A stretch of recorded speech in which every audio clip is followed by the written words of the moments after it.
এত মানুষ ভোট দিয়েছে, এতগুলো ভোট গো, সব মন্ত্রী তোমার তো ডাঁটের সাথে থাকা উচিত যে যে যা বলছে বলুক, আমি ঠিক আছি, আমি একদিন প্রমাণ করে দেব।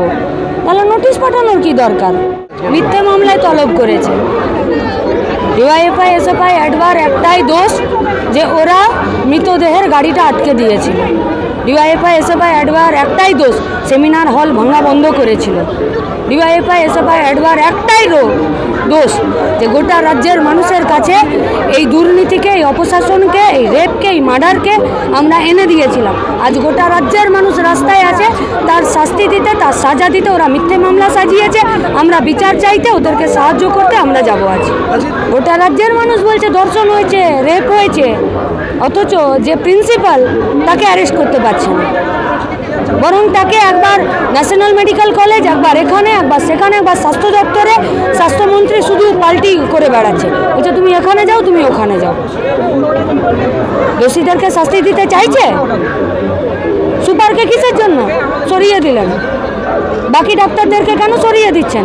সঞ্জয়কে কেন অ্যারেস্ট করলেন? আর যিনি, যার সব থেকে বেশি দায়িত্ব, যে মেডিকেল কলেজের যে প্রিন্সিপাল, তার কোনো শাস্তি হবে না? কাকে বাঁচাতে চাইছেন? কি বাঁচাতে চাইছেন? দালালি? কি বাঁচাতে চাইছেন? স্বাস্থ্য দপ্তরকে সামনে রেখে গরিব মানুষের ট্যাক্সের টাকা লোপাট করা? কি আটকাতে চাইছেন? স্বাস্থ্য ব্যবস্থার নিচে যে দুর্নীতিগুলো করে নিজেদের পকেট গরম করছেন সেটা, আর তাই পুলিশকে সামনে নামিয়ে রেখেছেন। গেট ওয়ান বাই ওয়ান, স্বাস্থ্যমন্ত্রী নিজেই পুলিশ মন্ত্রী, নিজের স্বাস্থ্য দপ্তরের দুর্নীতি চাপা দেবার জন্য পুলিশকে রাস্তায় নামিয়ে দেবেন, আর গোটা রাজ্যের মানুষ তারা ঘাসে মুখ দিয়ে চলে। তাহলে কি তদন্তের নামে সময় নষ্ট করা হচ্ছে? আপনার মনে হচ্ছে না? আপনাদের নামেও তো বলছে। কাকে বাদ দিয়েছে? খেলতে গেছে তাকেও বলছে, গান গাইছে তাকেও বলছে। কেউ একটা ফেসবুকে পোস্ট করেছে উই ওয়ান্ট জাস্টিস, বলছে কেন বলছেন জাস্টিস চাই? তোকে কি বলবো? এসো আমাকে মারো।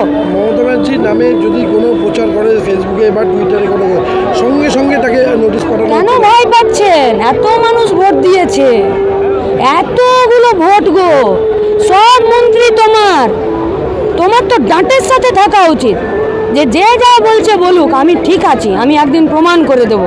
তাহলে নোটিশ পাঠানোর কি দরকার? বলি বলুন, একটা দালালের, মানে একটা হেডফোন, তার একটা অংশ দালালের কাছে আর একটা অংশ প্রিন্সিপালের কাছে। তার মানে দালাল আর প্রিন্সিপাল একই ফোনের অপেক্ষায় থাকে আর একই কথা, একই নির্দেশ শুনে কাজ করে। আরও এক সিভিক ভলেন্টিয়ার নাম জড়িয়েছে, সেই সিভিকদেরকে বলির পাঠা করা হচ্ছে। আনিস থেকে শুরু হয়েছে আরজিকর পর্যন্ত, গ্রামের ভোট লুট থেকে শুরু করে রাস্তায় দাঁড়িয়ে তোলা আদায় করা, এবং এদের বেকারত্বকে, এদের জীবন যন্ত্রণাকে পুলিশ ব্যবহার করছে। মুখ বন্ধ করার জন্য তাদের মাইনে বাড়ি দেওয়া হয়েছে। আবার এই প্রশ্নটার আর কোনো অপেক্ষা রাখে? এই প্রশ্নটার আর কোনো অপেক্ষা রাখে? এই লাস্ট প্রশ্নটার